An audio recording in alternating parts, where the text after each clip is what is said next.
ஆண்டவராகிய இயேசு கிறிஸ்து நாமத்தில் உங்களை வாழ்த்துதல் சொல்லுகிறோம். இந்த நாளிலேயும் நாம் கர்த்தருடைய வார்த்தைக்கு நேராக செல்லுவோம்.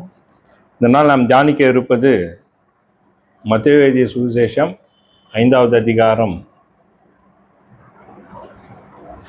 1வது வசனம் 13லிருந்து 16வது வசனம் வரைக்கும் வாசித்து தியானிப்போம். இன்றைக்கு செய்தி திறவுகோல் வசனம் 5வது அதிகாரத்திலே 16வது வசனம்தான் திறவுகோல் வசனமாக நாம் படிக்கப் போகிறோம். மத்தேயு 5:16 வாசிக்க கேட்போம். இவ்விதமாய் மனுஷர் உங்கள் நற்கிரியைகளை கண்டு பரலோகத்தில் இருக்கிற உங்கள் பிதாவை மகிமைப்படுத்தும்படி உங்கள் வெளிச்சம் அவர்கள் முன்பாக பிரகாசிக்க கடவுது. நாம் ஜெபிப்போம். அன்பின் பிதாவே, இயேசு கிறிஸ்து நாமத்தினாலே இந்த மாலை வேளை உங்களுடைய பாதத்தில் வருகிறோம். இந்த நாளிலேயும் நாங்கள் தியானிக்க இருக்கிற உம்முடைய வேதத்திலிருந்து இந்த வேத பகுதியை உம்முடைய கருத்தில் ஒப்பு கொடுக்கிறோம். ஆண்டவரே, தவறாக எந்த காரியத்தையும் பிரசங்கிக்காமல் சத்தியத்தின்படியாக நாங்கள் தியானிக்க பிரசங்கிக்க கிருபை செய்யுங்க. குற்றங்குறலை மன்னி தயவாய் நடத்தும், ஆசீர்வதியும். இயேசு கிறிஸ்துவின் நாமத்தினால் வேண்டி ஜெபிக்கிறோம் எங்கள் நல்ல பிதாவே, ஆமென். அல்லேலூயா. இன்றைக்கு அன்பானவர்களே, வாசித்த அந்த வேத வசனம், இவ்விதமாய் மனுஷர் உங்கள் நற்கிரியைகளை கண்டு பரலோகத்தில் இருக்கிற உங்கள் பிதாவை மகிமைப்படுத்தும்படி உங்கள் வெளிச்சம் அவர்கள் முன்பாக பிரகாசிக்க கடவது என்று ஆண்டவராகிய இயேசு கிறிஸ்து கூறுகிறார். எவ்விதமாக பிரகாசிக்க கடவது என்று மேலே அவர் 13, 14, 17 வசனத்தில் 4 காரியங்களை குறித்து சொல்லுகிறார். இதை யாருக்கு கூறுகிறார், எப்போது கூறுகிறார் என்று நாம் பார்க்கும்பொழுது மத்தேயு 5:1 நாம் வாசிக்க கேட்போம். அவர் திரளான ஜனங்களை கண்டு மலையின் மேல் ஏறினார். அவர் உட்கார்ந்த பொழுது அவருடைய சீஷர்கள் அவரிடத்தில் வந்தார்கள். ஆமென். நமக்கு எல்லாருக்கும் அறிந்த வேத பகுதி தான். ஆண்டவராகிய இயேசு கிறிஸ்து ஜனங்களை கண்டார். திரளான ஜனங்களை கண்ட போது மலையின் மேல் ஏறுகிறார். மலையின் மேல் ஏறி செல்கிறார். கற்களும் முற்களும் இருக்கிறது, அவ்வளோ எளிதாக ஏற முடியாது. திரளான ஜனங்கள் அவரை பின்தொடர்ந்து வந்த காரணம், அற்புதம் வேண்டும், சுகம் வேண்டும், விடுதலை வேண்டும், ஆசீர்வாதம் வேண்டும். அந்த ஜனங்கள் கஷ்டப்பட்டு கொண்டு இருக்கிறவர்கள் தொடர்ந்து மலையின் மேல் கஷ்டப்பட்டு ஏறுவார்களா என்று தெரியவில்லை. யார் மலையின் மேல் ஏறுவார்கள் இயேசு கிறிஸ்துவுக்கு பிறகே என்று நாம் பார்த்தால், மெய்யாக தேவன் வேண்டும், தேவனுடைய வார்த்தை வேண்டும், ஊழியக்காரர் மூலமாக நாம் தேவனிடத்தில் சேர வேண்டும் என்ற பயபக்தி அருமை உணர்ந்தவர்கள் மாத்திரமே இயேசு கிறிஸ்து மலை மேல் போனால் கூட அவரை பின்தொடர முடியும். மற்றவர்களால் முடியாது. இங்கு பார்க்கிறோம், அவர் மலையின் மேல் ஏறினார், திரளான ஜனங்களை கண்டு. பிற்பாடு சொல்ல பிறகு அவருடைய சீஷர்கள் அவரிடத்தில் வந்தார்கள். அப்பொழுது மலை மேலே ஏறினோடனே வந்த எல்லா திரளான ஜனங்கள் மேலே ஏறவில்லை, சீஷர்கள் மாத்திரமே நெருங்கினார்கள். நாம் இயேசு கிறிஸ்துவுக்கு சீஷராக இருந்தால், இயேசு கிறிஸ்துவை பின்பற்றி போகிற வாழ்க்கை பாதை அது எப்படிப்பட்ட கற்களும் முற்களும் பாதையே இல்லாத நிலைமையில் இருந்தாலும் சரி, வழியே இல்லாத சூழ்நிலையிலும் சரி, அது மேலே செங்குத்தாக ஏற வேண்டிய நிலைமையில் இருந்தாலும் சரி, நாம் அவரை விடாமல் தொடர்ந்து செல்லுவோம். தேவன் மேலே இருக்கிற அன்பு, இயேசுவின் மேலே இருக்கிற அன்பு, அந்த பயபக்தி எந்த பாடுகளையும் எந்த கஷ்டத்தையும் நம்மை பயமுறுத்தவோ கஷ்டப்படுத்தவோ சீஷர்களை பூமியிலேயே அவரை பின்தொடராமல் அவருக்கு தள்ளி நிறுத்தவே முடியாது. அல்லேலூயா. சீஷர்கள் அவர் பிறகே கஷ்டப்பட்ட பாதையில் மேலே ஏறி சென்றடைந்தார்கள். அவரிடத்தில் தான் இயேசு கிறிஸ்து சொல்லுகிறார். வாசிக்க கேட்போம் மறுபடியும் அந்த 16வது வசனத்தை. இவ்விதமாய் மனுஷர் உங்கள் நற்கிரியைகளை கண்டு பரலோகத்தில் இருக்கிற உங்கள் பிதாவை மகிமைப்படுத்தும்படி உங்கள் வெளிச்சம் அவர்கள் முன்பாக பிரகாசிக்க கடவுது. ஆமென். இப்பொழுதும் இந்த சீஷர்கள் பார்த்து, அப்போஸ்தலர்களோடு மற்ற சீஷர்களும் குறிப்பிட்ட எண்ணிக்கையில் உள்ளவர்கள் அவரை பின்பற்றி மேலே வந்தாங்க. அவர்களிடத்தில் அவர் சொல்லுகிறார் இந்த மலை பிரசங்கத்தில், பரலோகத்தில் இருக்கிற பிதாவை மகிமைப்படுத்தும்படி உங்கள் வாழ்க்கை இருக்க வேண்டும். உங்கள் வெளிச்சம் நிறைந்த வாழ்க்கையை அவர்கள் பார்த்து பிதாவை மகிமைப்படுத்த வேண்டும். இதுதான் நோக்கம், இதுதான் ஊழியம். இதை தான் அவருக்கு கர்த்தர் சொல்லுகிறார். ஊழியம் என்பது என்ன? நம்மை காண்கிறவர்கள் நம்முடைய வாழ்க்கையை பார்த்து தேவனை மகிமைப்படுத்த வேண்டும். இதுதான் ஊழியம், இதுதான் கிறிஸ்தவ வாழ்க்கை. இந்த 4 காரியங்களை இந்த 13, 14, 15 வசனத்திலே கர்த்தர் சொல்லியிருக்கிறார். 13, 14, 15 வசனங்களை வாசிக்க கேட்போம். நீங்கள் பூமிக்கு உப்பாயிருக்கிறீர்கள். உப்பானது சாரமற்று போனால் எதினால் சாரமாக்கப்படும்? வெளியே கொட்டப்படுவதற்கும் மனுஷரால் மிதிக்கப்படுவதற்குமே ஒழிய வேறொன்றுக்கும் உதவாது. நீங்கள் உலகத்துக்கு வெளிச்சமாயிருக்கிறீர்கள். மலையின் மேல் இருக்கிற பட்டணம் மறைந்திருக்க மாட்டாது. விளக்கை கொளுத்தி மரக்காலால் மூடி வைக்காமல் விளக்கு தண்டின் மேல் வைப்பார்கள். அப்பொழுது அது வீட்டிலுள்ள யாவருக்கும் வெளிச்சம் கொடுக்கும். ஆமென். அன்பானவர்களே, ஆண்டவராகிய இயேசு கிறிஸ்து தம்முடைய சீஷர்களை பார்த்து சொல்லுகிறார். 4 காரியங்கள் சொல்லுகிறார் இந்த 3 வசனங்களிலே. முதலாவது பூமிக்கு உப்பு, 2வது உலகத்திற்கு வெளிச்சம், 3வது மலையின் மேல் இருக்கிற நீங்கள் பட்டணம், 4வது வீட்டிற்கு வெளிச்சம். அல்லேலூயா. பூமி என்று சொல்ல போவது அது உலகத்திலிருந்து அர்த்தம் வேறுபடும்.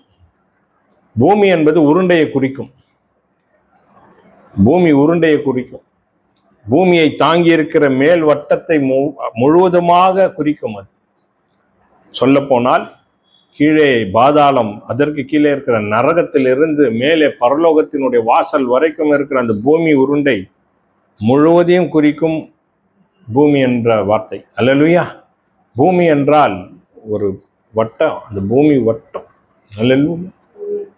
எல்லாம் சேர்ந்தது. ஆகாயம், வானம், பூமி, பாதாளம், பரதீசு, நரகம், எல்லாவற்றையும் அடக்கியது தான் பூமி. கர்த்தர் சொல்லுகிறார், அந்த சராசரத்திற்கு, இந்த பூமியிலே நிறைந்திருக்கிற எல்லாவற்றிற்கும் நீங்கள் உப்பா இருக்கிறீர்கள்.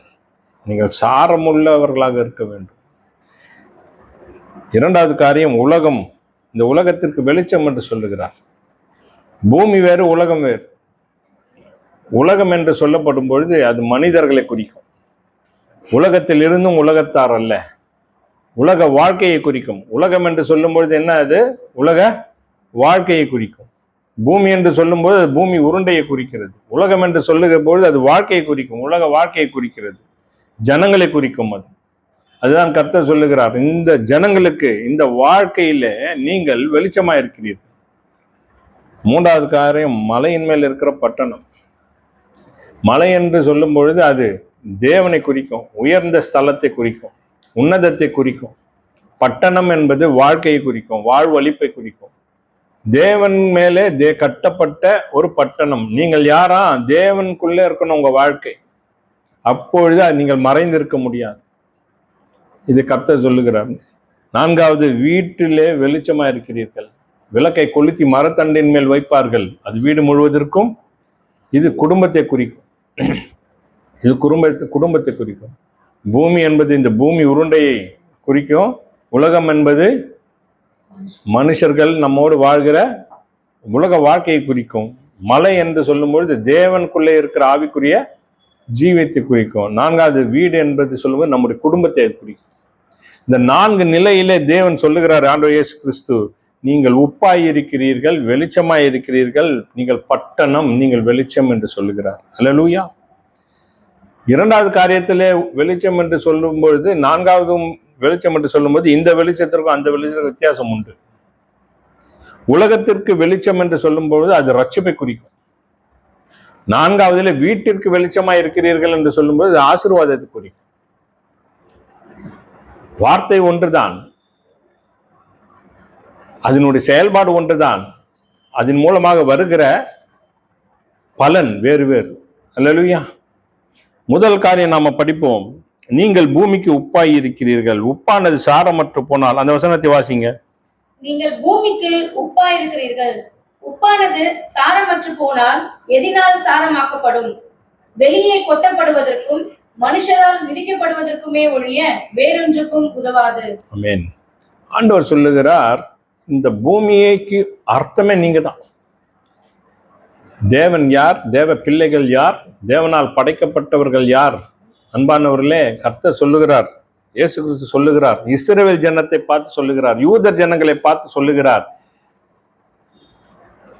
ரோமர்களால் அடிமைகளாக்கப்பட்ட தம்முடைய ஜனங்கள் வாழ்ந்து கொண்டிருந்த அந்த மக்கள், அந்த காலத்திலே அவர்களை பார்த்து இயேசு கிறிஸ்து சொல்லுகிறார், அப்போஸ்தலரை பார்த்து, தம்முடைய சீஷர்களை பார்த்து, கஷ்டப்பட்டு தன்னோடு பின்பற்றி வந்த மேலே வந்தவர்களை பார்த்து கர்த்தர் சொல்லுகிறார், நீங்கள் பூமிக்கு உப்பா இருக்கிறீர்கள்.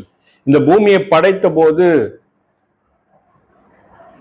ஆதாம் ஏவாளை படைத்து எல்லாவற்றையும் அவர்களுக்காக தான் கொடுத்தார்.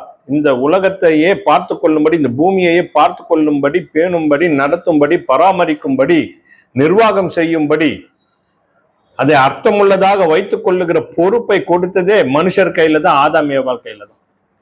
அல்லேலூயா.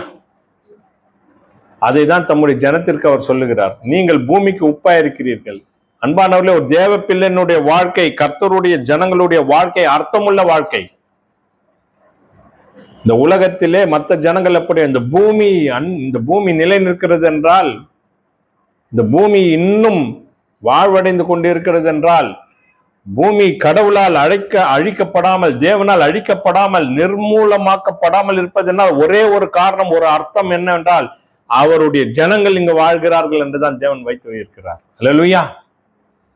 பல பாடுகள் மத்தியிலும், பல கஷ்டங்கள் மத்தியிலும், நல்ல ஆசீர்வாத மத்தியிலும், சந்தோஷத்தின் மத்தியிலும், ஐஸ்வர்யத்தின் மத்தியிலும், தரித்திரத்தின் மத்தியிலும், எப்படிப்பட்ட நிலையில் இருந்தாலும் சரி, இந்த பூமி இதுவரைக்கும் அழிக்கப்படாமல் இருப்பதின் ஒரே ஒரு அர்த்தம், தேவ பிள்ளைகள் இந்த பூமியில வாழ்ந்து கொண்டிருக்கிறது. நம்முடைய அருமையை, தேவன் நமக்கு கொடுத்திருக்கிற இந்த மகிமையை ஒவ்வொரு கிறிஸ்தவனும் உணர்ந்து கொள்ள வேண்டும். நாம் சாதாரண மக்கள் அல்ல. நம்முடைய வாழ்க்கைக்கு ஒரு அர்த்தம் உண்டு. இன்னமும் மழையை பெய்ய செய்து, இன்னும் பனியை கொடுத்து, இன்னும் இந்த பூமியை காப்பாற்றி வருகிறார் என்றால் தேவன் ஒரே ஒரு அர்த்தம் தான், அதற்கு காரணம்தான், அவருடைய பிள்ளைகள், என் மக்கள் இங்க வாழ்கிறாங்க இந்த பூமியில. அல்லேலூயா. நாம் அர்த்தமுள்ள வாழ்க்கையை வாழும்படியாக உருவாக்கப்பட்டு இருக்கிறோம், அழைக்கப்பட்டிருக்கிறோம். நம்முடைய முக்கியத்துவம், நம்முடைய மகிமை, நம்முடைய மேன்மை நாம் அறியவில்லை என்றாலும் தேவன் அறிந்திருக்கிறார். இன்றைக்கு நாம் அதை அறிந்து கொள்ள வேண்டும். இரண்டாவது காரியம், உலகத்திற்கு வெளிச்சமா இருக்கிறீர்கள். அந்த வசனத்தை இதற்கு முன்பாக இப்படி அர்த்தமுள்ள வாழ்க்கையை வாழாமல் ஒரு கிறிஸ்தவன் அவன் வாழ்ந்தால் என்றால், இந்த பூமியை தேவன் என்னால் தான் காப்பாற்றி கொண்டு வருகிறார், இந்த பூமிக்கு நான் ஒரு அர்த்தமுள்ளவனா இருக்கிறேன் என்று உணராமல் ஒரு கிறிஸ்தவன் வாழ்ந்தால், தேவ பிள்ளை வாழ்ந்தால், அது சாரமில்லாத வாழ்க்கை. உப்பில்லாத பண்டம் குப்பையிலே சொல்லுவாங்க. ஒரு உணவுக்கே ஒரு அர்த்தம் உண்டு என்றால், உணவுக்கு ஒரு சுவையை கொடுக்க வேண்டும் என்றால் அந்த உப்பால தான் முடியும். அல்லேலூயா. இந்த உலகத்திற்கு ஒரு அர்த்தம் என்றால், இந்த உலகத்திற்கு ஒரு ஒரு ஒரு ஒரு அர்த்தம் இன்னமும் இந்த பூமி இருக்கிறது என்றால் அது காரணம் கிறிஸ்தவன். அவன் தன்னுடைய அந்த மேன்மையை இழந்து விட்டால், அவன் அர்த்தமில்லாமல் தேவ பிள்ளை என்ற ஒரு அர்த்தத்தோடு வாழவில்லை என்றால், உன்னுடைய வாழ்க்கை, நம்முடைய வாழ்க்கை அர்த்தமில்லாத ஒரு வாழ்க்கையா போய்விட்டால், இந்த பூமி அழிக்கப்படவும் நம்முடைய வாழ்க்கையினால் எந்த பிரயோஜனம் இல்லாமல் தான் போகும். அல்லேலூயா. இதுதான் அந்த வசனத்தில் குறிப்பிடுறார் கர்த்தர். இரண்டாவது அந்த வசனத்தை படிங்க. நீங்கள் உலகத்துக்கு வெளிச்சமா இருக்கிறீர்கள், மலையின் மேல் இருக்கிற பட்டணம் மறைந்திருக்க மாட்டாது. ஆமென். உலகம் என்று சொல்லும் பொழுது ஜனங்களை குறிக்கும், மனுஷர்களை குறிக்கும், நாம் வாழ்ந்து கொண்டிருக்கிற காலகட்டத்தில் குறிக்கும். முதலாவது, இந்த பூமி இன்றை வரை காப்பாற்றப்படுகிறது நம்மால தான், நமக்காக தான். நம்முடைய வாழ்க்கை ஒரு அர்த்தமுள்ள வாழ்க்கையாக இருக்கணும். தேவன் சொல்லுகிறார், உன்னுடைய வாழ்க்கை அர்த்தமுள்ள வாழ்க்கை இல்லை என்றால் இந்த பூமியை இருந்து பயன் என்ன? உன்னுடைய வாழ்க்கை அர்த்தமில்லாத வாழ்க்கை வாழ்ந்து கொண்டிருக்கிற என்றால், தேவ பிள்ளையே, நீ வாழ்ந்துதான் இந்த பூமியில என்ன பயன்? நீ எதற்காக இந்த பூமியில வாழ்கிறாய்? இரண்டாவது சொல்லுகிற உலகத்திற்கு வெளிச்சம். இந்த வெளிச்சம் என்பது ரட்சிப்பு. இந்த ஜனங்களுக்கு நாம் எப்படி இருக்கிறோமா? அவர் சொல்லுகிறார், தம்முடைய அப்போஸ்தலர் சீஷர்களிடத்தில் சொல்லுகிறார், நீங்கள் யார் தெரியுமா? என்னை பின்பற்றி மலையின் மேலே எவ்வளவு திரளான ஜனங்கள் வந்தாலும் கீழே நின்னுட்டாங்க. காரணம், மலை மேலே ஏற முடியாது, கஷ்டம், கற்கள், முற்கள் எல்லாம் இருக்க, பாதை இல்லை. அவர் கீழே இறங்கி வந்துட்டோன்னே பார்த்துக்கலாம்னு கீழே நிற்கிறாங்க. ஆனால் நீங்கள் என்னை விடாமல் எவ்வளவு கடினமா இருந்தாலும் ஏறி வந்தீங்க. என் மேல் வைத்த பயபக்தி, அன்பு, எனக்காக நீங்கள் எல்லாத்தையும் சகிக்கிறீங்க என்று நான் உணர்ந்து கொண்டேன். உங்களுக்கு சொல்லுகிறேன், நீங்கள் இந்த உலகத்திற்கு வெளிச்சமா இருக்கிறீர்கள் கர்த்தர் சொன்னார். அல்லேலூயா. அதன் அர்த்தம் என்ன? இந்த உலக ஜனங்களுக்கு நீங்கள் தான் ரட்சிப்பை கொடுக்க போறீங்க. உங்கள் மூலமாக தான் ரட்சிப்பு அறிவிக்கப்பட போகிறது. பாவ மன்னிப்பை குறித்தும், பரிசுத்த ஜீவியத்தை குறித்தும், தேவ அன்பை குறித்தும், தேவ பயபக்தியை குறித்தும் இந்த ஜனங்களுக்கு, இந்த உலகத்திற்கு நீங்கள் தான் அதை அறிவிக்க போகிறீர்கள். அல்லேலூயா. இன்றைக்கு இருக்கிற கர்த்தருடைய பிள்ளைகள் நாம் உணர்ந்து கொள்ளணும். நம்முடைய வாழ்க்கை முதலாவது ஒரு அர்த்தமுள்ள வாழ்க்கையை வாழணும். இரண்டாவது, நாம் ரட்சிப்பை வெளிப்படுத்துகிற ஒரு பொறுப்பை, உன்னதமான ஒரு கடமையை பெற்றிருக்கிறோம் என்பதை மறந்துவிடக்கூடாது. அல்லேலூயா. நம் மத்தியில வாழ்கிற ஜனங்கள், இந்த ஜனங்கள் மத்தியில வாழ்கிற நாம் பணி செய்யலாம், நாம் பணி புரிந்திருந்தாலும், தொழில் செய்திருந்தாலும், படித்தாலும், என்ன காரியங்களில் இருந்து சூழ்நிலையில் வாழ்ந்து வந்தாலும் சரி, எப்பொழுது எல்லாம் யாருக்கெல்லாம் ரட்சிப்பை எப்படியாவது நம்முடைய வாழ்க்கையின் மூலமாக, நம்முடைய வார்த்தையின் மூலமாக நாம் வெளிப்படுத்தணும். அதற்காக தான் கர்த்தர் வைத்திருக்கிறார். அவர் சொல்லுகிறார், இந்த வசனம் என்ன? உலகத்திற்கு வெளிச்சமாய் இருக்கிறீர்கள். அல்லேலூயா. இந்த வெளிச்சம் என்பது என்னன்னா, இருளை போக்குகிறது தான் வெளிச்சம். இந்த உலகத்தில் இருள் மூடி இருக்கிறது. இந்த உலகத்தில் இருள் மூடி இருக்கிறது. உனக்குள்ள இருந்து வெளிச்சம் போகணும். இருள் ரெண்டு காரியத்தை குறிக்கும். இந்த உலகத்தை மூடி இருக்கிற இருள் ரெண்டு காரியத்தை குறிக்கும். ஒன்று பாவம், மற்றொன்று பிசாசின் கிரியை. அல்லேலூயா. பாவத்தை உலக ஜனங்கள் மத்தியில, பாவம் செய்கிறவர் மத்தியில் அந்த பாவத்தை உணர்த்து, பிசாசின் சக்தியை, வல்லமையை, உன்னுடைய பிரகாசம், தேவனுடைய பிரகாசத்தினால் நீ நீக்கி போடு. அல்லேலூயா. உன்னுடைய வெளிச்சம் வரும்போது இருள் போகும். உலகத்திற்கு வெளிச்சமாய் இருக்கிறீர்கள். இந்த ஜனங்கள், இவர்கள் இருளிலே சிக்கி இருக்கிறார்கள். இவர்கள் இருளிலே சிக்கி இருக்கிற காரியம் இரண்டு இருள். ஒன்று பாவம், மற்றொன்று பிசாசின் சக்தி.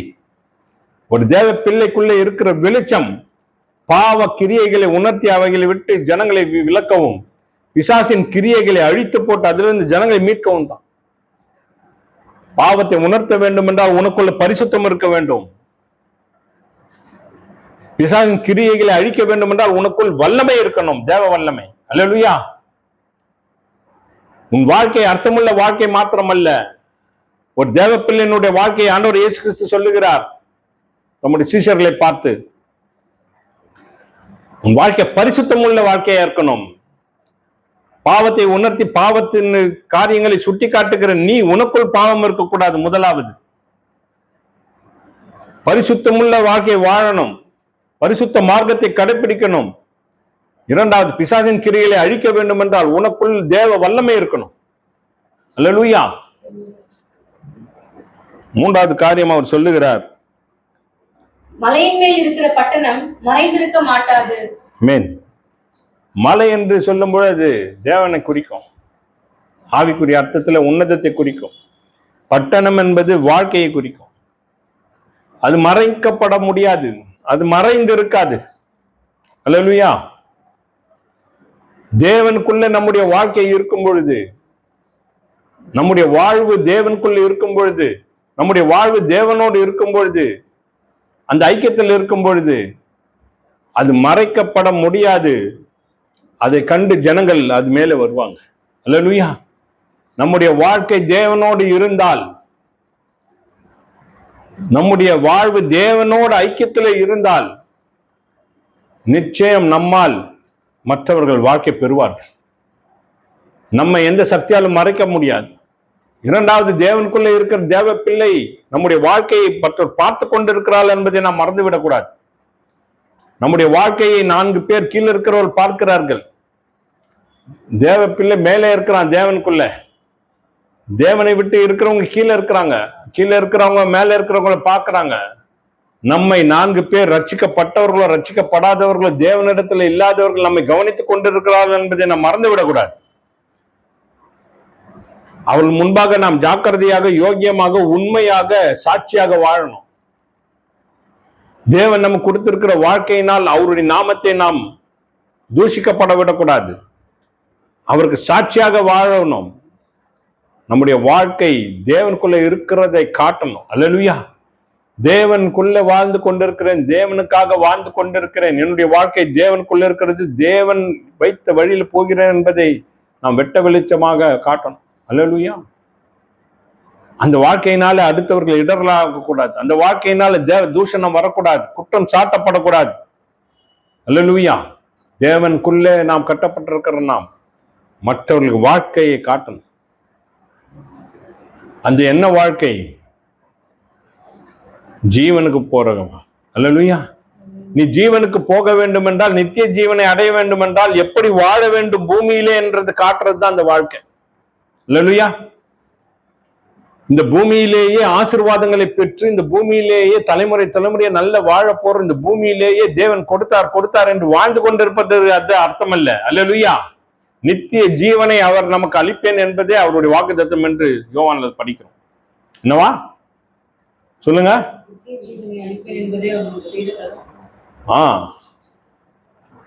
இயேசு கிறிஸ்து என்ன சொன்னார் சொல்றாங்க அப்போஸ்தலர்? சொல்லுங்க. அவர் சொன்னது ஒண்ணுதான், நித்திய ஜீவனை அளிப்பேன், நித்திய ஜீவனை அளிப்பேன். அவர்களுக்கு வாழ்க்கையை காட்டணும். நம்முடைய வாழ்க்கை அப்ப எப்படி இருக்கணும்? பூமிக்குரிய வாழ்க்கை அல்ல, பூமிக்குரிய வாழ்க்கைக்குரிய நடைமுறை அல்ல, பூமிக்குரிய வாழ்க்கைக்குரிய சிந்தனை அல்ல. நம்முடைய வாழ்க்கை முதலாவது நித்திய ஜீவனை அடையணும் என்ற வாழ்க்கை வாழணும். அல்லேலூயா. நித்திய ஜீவனுக்குள்ள பிரவேசிக்கணும் என்ற சிந்தையோடு, இயேசு கிறிஸ்துவினுடைய சிந்தையோடு வாழணும்.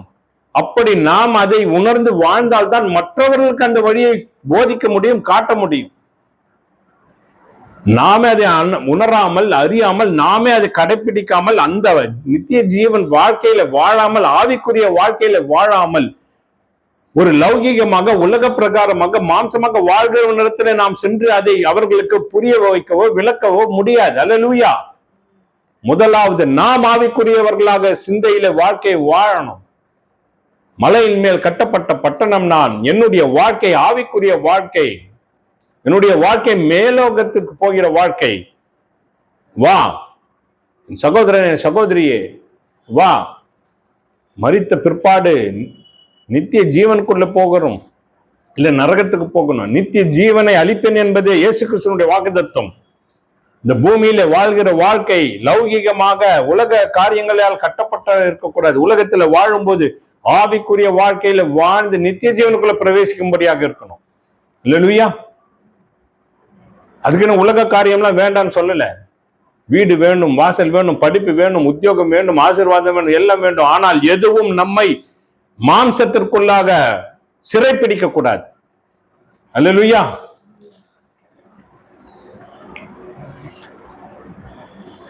நான்காவது காரியம், இந்த வசனத்தை படிப்போம். விளக்கை கொளுத்தி மரக்காலால் மூடி வைக்காமல் விளக்கு தண்டின் மேல் வைப்பார்கள், அப்பொழுது அது வீட்டில் உள்ள யாவருக்கும் வெளிச்சம் கொடுக்கும். ஆமென். முதலாவது சொன்னார், இந்த பூமிக்கு உப்பா இருக்கிறீர்கள். அர்த்தத்தோடு, உன்னால் தான் அந்த பூமி இருக்கிறதே, அர்த்தமே உங்களால தான், தேவ பிள்ளைகளால தான்.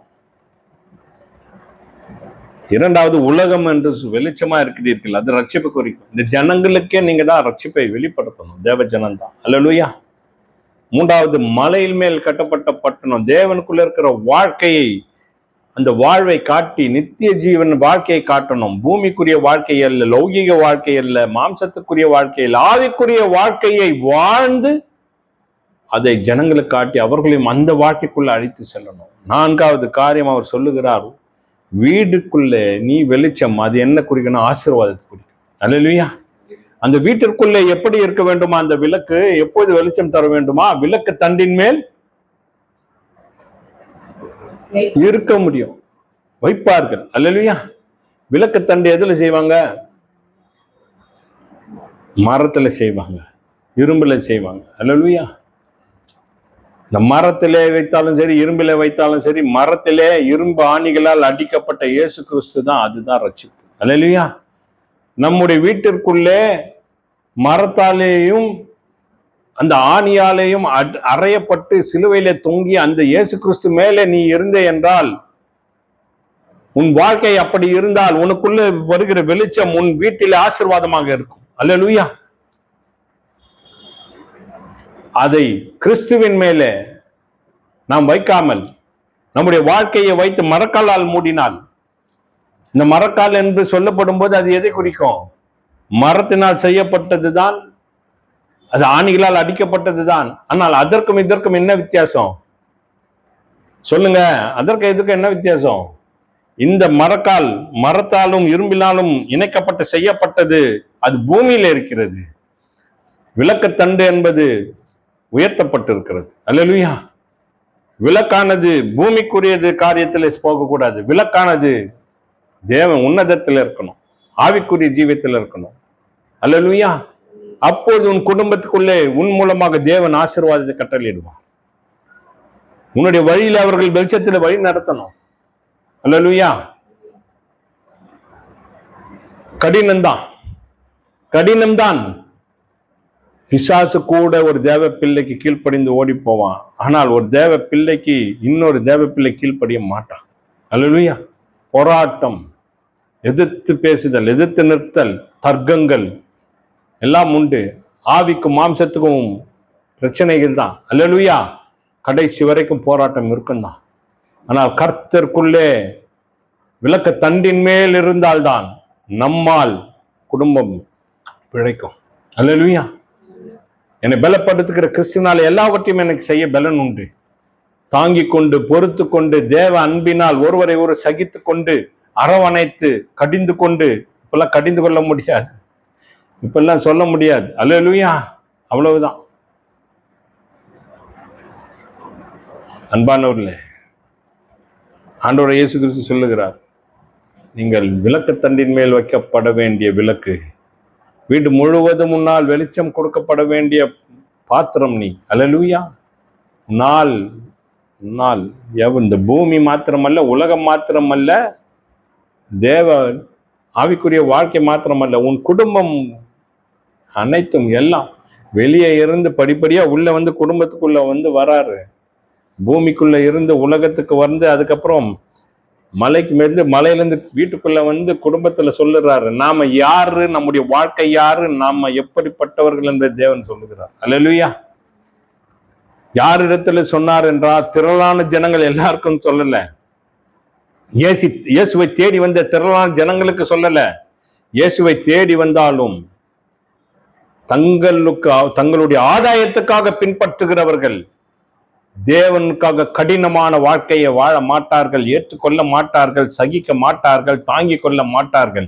அவர்கள் சொகுசாக நின்று விடுவார்கள். ஆனாலும் தொடர்ந்து பின்பற்றி வந்து தம்முடைய சீஷர்களை பார்த்து தான் இந்த போதனையை அவர் கொடுத்தார். அல்லேலூயா. இந்த நாள் நாமும் கூட உணர்வோம். நாம் பூமிக்கு அர்த்தமுள்ள வாழ்க்கை, நம்மால் ஒரு அர்த்தத்தோடு வாழ்கிற வாழ்க்கையை கொடுக்கிறவர்களா இருக்கிறோம். அல்லேலூயா. கண்களை மூடுவோம். அன்பின் பிதாவே, இயேசு கிறிஸ்து நாமத்தினாலே உங்களுடைய பாதத்தில் இப்பொழுது வருகிறோம். இன்றைக்கும் நாங்கள் இவ்வளவு நேரம் உங்களுடைய வேத வசனத்தை வாசித்து தியானித்தோம் ஆண்டவரே. ஆம் கர்த்தாவே, உங்களுடைய சீஷர்களிடத்திலே நீர் சொன்ன அந்த போதனையை இன்றைக்கு நாங்கள் தியானித்து பகிர்ந்து கொண்டோம். கர்த்தர் தாமே நாங்கள் வாழ்ந்து கொண்டிருக்கிற சூழ்நிலைகளும் அவெல்லாம் உடைய எதிர்பார்ப்பு அர்த்தம் என்ன என்பதை உணர்த்தினே, அதுக்காக ஸ்தோத்திரம்.